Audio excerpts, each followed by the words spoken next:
जहां देश से लेकर दुनिया तक राजनीति के गलियारों की खबर, हर उस बड़ी खबर पर हमारी पैनी नजर है। हमारे इस कार्यक्रम में शहर शहर से रिपोर्टर जुड़ेंगे और हम उन बड़ी खबरों पर अपडेट लेंगे। सबसे पहले रुक करते हैं श्रीनगर से। हमारे साथ अजहर हुसैन जुड़े हुए हैं। अजहर, आपके पास आते हुए क्या बड़ी खबर है आज श्रीनगर से, जिसके बारे में दर्शकों से जानकारी साझा करना चाहेंगे आप? जम्मू कश्मीर के अहम खबरों की बात करें तो आज के दिन यानी 14 फरवरी जो है पूरे देश भर के लिए एक काला दिन है। जिस दिन जो है पुलवामा अटैक हुआ था, जिसमें तकरीबन 40 के करीब जो जवान थे जो वीर गति को प्राप्त हुए थे, और इस दिन को बड़े आज जो है पूर्णम आंखों से उन शहीदों को आज याद कर रहे हैं पूरा देश। और इस हवाले से जो है कमांडो सेंटर ओंतीपुरा यानी पुलवामा के नजदीक जो कमांडो सेंटर है, यहाँ पे एक बड़ी तकरीब होने जा रही है। और इस दिन जो है फौज के जो टॉप ऑफिशियल्स है और इसके साथ साथ जो पुलिस के जो टॉप ऑफिशियल्स है वो भी इस समय मौजूद है इस फंक्शन में, और उन शहीदों को एक तो श्रद्धांजलि अर्पित कर रहे हैं, दूसरा उनको पूर्णम आंखों से आज इन वीर जवानों को भी याद कर रहे हैं। लेकिन इसके पेश नजर जो है जम्मू कश्मीर के सारे इलाकों में, पर्टिकुलरली जो पुलवामा के जितने भी आसपास में जितने भी जिले हैं, इनमें सिक्योरिटी जो है वो बढ़ा दी गई है, और फ्रिस्किंग जो है और लगातार जो तलाशी कार्रवाई है वो भी की जा रही है। इस हवाले से अगर हम इस हवाले से दूसरी खबर की हम बात करें कि लगातार पाकिस्तान की ओर से जो घुसपैठ करने की यहाँ पे कोशिश की जा रही है, और इसी हवाले से जम्मू के आरएसपुरा, जम्मू के लाइन ऑफ कंट्रोल यानी इंटरनेशनल बॉर्डर के ऊपर जो है सिक्योरिटी फोर्सेस के थ्रू यहाँ पे देखा गया कि बीती रात जो है ड्रोन की यहाँ पे मूवमेंट देखी गई जो पाकिस्तान की ओर से की गई थी। लेकिन उसके बाद में जब सर्च अभियान किया गया तो सर्च अभियान में पाया गया तकरीबन यहाँ से 4.5 किलो जो हेरोइन है वो ड्रॉपिंग के जरिए वो यहाँ पे गिरा दिया गया था, और जिसका जो मार्केट वैल्यू है तकरीबन करोड़ों में बताई जा रही है। ये एक बड़ी सफलता है सिक्योरिटी फोर्सेस के जानिब से, यहाँ पे बीएसएफ और जम्मू कश्मीर पुलिस की जानिब से इस आरएसपुरा इलाके में पूरी तरीके से छानबीन की जा रही है। और आपको ये भी बताता चलूं कि पाकिस्तान की ओर से यही कोशिश रहती है कि वो किसी ना किसी तरीके से घुसपैठ करे और अंदर जाके जो है यहाँ पे माहौल खराब करने की यहाँ पे कोशिश की जा रही है। लेकिन बीएसएफ और जवानों की कोशिश की वजह से जो है ये ड्रोन ड्रॉपिंग का जो इशू है इसको नाकारा बना दिया गया है, और जो हीरोइन गिरा दिया गया है, और इस हीरोइन को फिर बाद में सिक्योरिटी फोर्सेस ने अपने तहवील में लिया। और इसका जो मार्केट वैल्यू है जिस तरीके से मैंने पहले ही बताया करोड़ों में बताया जा रहा है। और कहीं ना कहीं इस चीज को लेके कि एक तो घुसपैठ करने की कोशिश की जा रही है, दूसरा ये कि यहाँ के नौजवानों को नशे की लत यानी अब घुसपैठ करने की यहाँ पे कोई गुंजाइश है नहीं, क्योंकि यहाँ पे सिक्योरिटी फोर्स इतनी अलर्ट है कि जो घुसपैठ की कोई कोशिश यहाँ पे दिख नहीं रही है। लेकिन इसके बाद में जो नशा का एक दूसरा यहाँ पे एक रणनीति अपना रहे हैं ताकि जम्मू कश्मीर के जो यूथ है वो नशे की ओर रहे, और जिसकी वजह से भी ये एक बड़ी साजिश रची जा रही है पाकिस्तान की ओर पे, और जिसपे सिक्योरिटी फोर्सेस ने इसका कड़ा मुकाबला करते हुए इस चीज को यहाँ पे नाकारा बना दिया है। दूसरी खबर, अगर अहम खबर की अगर हम बात करें, नॉर्दर्न रेलवे की जानिब से जो है होली के अवसर पे जो है जम्मू कश्मीर के लिए एक स्पेशल 16 ट्रेनें जो है वो चला दी गई है, जो कि दिल्ली से सीधा माता वैष्णो देवी कटरा रेलवे स्टेशन तक चलेगी, और दूसरी जो गाड़ी है ये गुजरात से होते हुए कटरा तक चलेगी, और इसी प्रकार से वाराणसी से जो है कटरा तक चलेगी। ये गाड़ियां जो है 22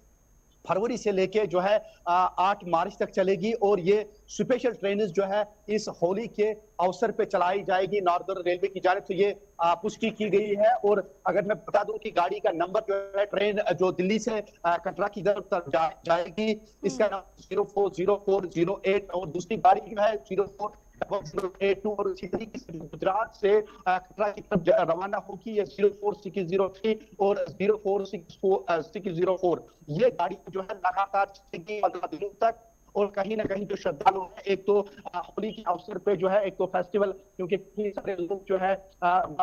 पवित्र स्थान तरफ कर रहे हैं, और इसी प्रकार से ये ट्रेनें भी इस अवसर पे चलाई जाएगी। बिल्कुल अजहर, तो जम्मू कश्मीर की ये तमाम खबरें, और पुलवामा को हुए आज 7 साल हो गए हैं जिसमें हमारे जवानों की शहादत हुई, और आज पूरा देश नम आंखों से उन शहीदों को याद कर रहा है। प्रधानमंत्री ने भी सोशल मीडिया प्लेटफॉर्म एक्स पर उनके लिए पोस्ट करके उन्हें भावभीनी श्रद्धांजलि दी, और आज पूरा देश उन वीरों को उनको नमन कर रहा है। दूसरी तरफ लगातार पाकिस्तान की तरफ से कायराना हरकतें जारी है, कहीं घुसपैठ की कोशिश। तो कहते हैं कि अगर किसी देश को गर्त में लेकर जाना हो तो वहां के युवाओं को पटरी से उतार देना चाहिए, और अब नशे की ओर धकेलने की ये साजिश भी की जा रही है। हालांकि हमारे सुरक्षा बल के जवान लगातार इन चीजों से मुकाबला कर रहे हैं और सफलता भी मिल रही है। दूसरी तरफ रेलवे की भी तमाम सौगात जम्मू कश्मीर को दी जा रही है, जिसके बारे में हमारे सहयोगी अजहर ने बाखूबी आपको तमाम अपडेट दिए। और अब रुख करेंगे हमारे UP state head Raghavendra Pratap Singh जो भी हमारे साथ जुड़े हुए हैं। राघवेंद्र, आज उत्तर प्रदेश में क्या कुछ खास होने वाला है?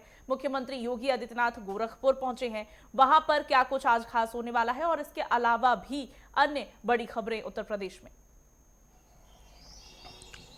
बिल्कुल शिवानी, अगर उत्तर प्रदेश की बड़ी खबरों की बात कर लें तो आज उत्तराखंड में एसएससी द्वारा जो 4 फरवरी से परीक्षा शुरू होने वाली थी एमटीएस की, उसमें सेंध लगाने वाले 2 नकल माफियाओं को जो मेरठ यूनिट यूपी एसटीएफ है और उत्तराखंड की जो एसटीएफ टीम है उसके द्वारा लखनऊ में भास्कर और नीतीश नामक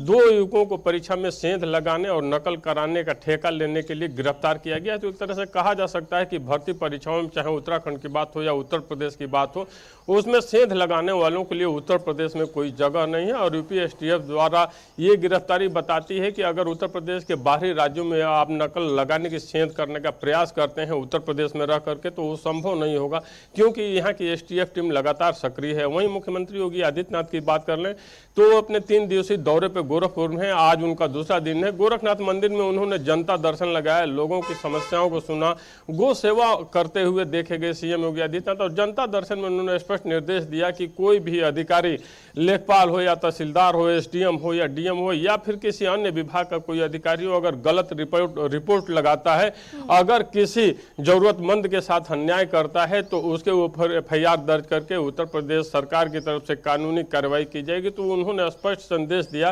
कि उत्तर प्रदेश में कहीं भी गलत कार्य करने, गलत एफिडेविट लगाने या गलत रिपोर्ट लगाने के लिए स्थान नहीं है। बजट सत्र में जिस तरह हंगामा देखने को मिला था, जिस तरह एक दूसरे पे आरोप प्रत्यारोप का दौर चला था, सीएम योगी आदित्यनाथ ने कल विधान भवन में भी अपने संबोधन में अपनी मंशा स्पष्ट कर दी थी कि चाहे कुंभ का मेला हो या माघ मेला हो या फिर उत्तर प्रदेश का कोई अन्य जगह है, कानून हाथ में लेने का अधिकार किसी को नहीं होगा, वो चाहे कोई भी व्यक्ति हो। उन्होंने बिना नाम लिए ही स्वामी अवमुक्तेश्वरानंद को भी आड़ो हाथों लिया कि हर व्यक्ति शंकराचार्य नहीं हो सकता है, और अगर आप शंकराचार्य हैं भी तो जहाँ पे 3 करोड़ की भीड़ है वहाँ पे आप ऐसा कोई कृत्य नहीं करिए जहाँ पे भगदड़ मच सके या कोई अनहोनी हो सके।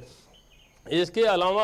आज गोरखपुर में विभिन्न कार्यक्रमों में मुख्यमंत्री योगी आदित्यनाथ के कार्यक्रम लगे हुए हैं। जंगल कौड़िया में विकास खंड में आज वो लोकार्पण शिलान्यास करेंगे। तो एक तरह से कहा जा सकता है कि पूर्वांचल का गोरखपुर क्षेत्र, चाहे गोरखपुर हो, महाराजगंज हो, सिद्धार्थनगर हो, बस्ती हो, देवरिया हो, बलिया हो, जौनपुर हो, आजमगढ़ हो, चंदौली हो, सोनभद्र हो, हमेशा ये विकास से हमेशा अछूते रहे हैं। उत्तर प्रदेश की राजनीति में जो भी सरकारें आई, जिस तरह से दिल्ली एनसीआर का, गौतम बुद्ध नगर का, गाजियाबाद का, मेरठ का, बुलंदशहर का विकास हुआ, आगरा का, अलीगढ़ का विकास हुआ, उस तरह से पूर्वांचल के इन जनपदों का, देवरिया, कुशीनगर, गोरखपुर का विकास नहीं हो पाया था। हालांकि नेपाल बॉर्डर के जो समीपवर्ती जनपद थे वहां पे भी उस तरह की विकास नहीं देखने को मिली थी। और 2014 में जब पीएम नरेंद्र मोदी बने तो उन्होंने अपनी मंशा स्पष्ट कर दी कि ये भारत की 2 भुजाएं हैं, अगर दक्षिण दिशा को मजबूत करना है तो हमें उत्तर की दिशा को भी बिल्कुल राघवेंद्र। और कल विधानसभा में जब मुख्यमंत्री का संबोधन हुआ तो एक बार फिर ये बात स्पष्ट हो गई कि उत्तर प्रदेश में ये बात मायने नहीं रखती कि आप कौन हैं और किस पद पर बैठे हुए हैं,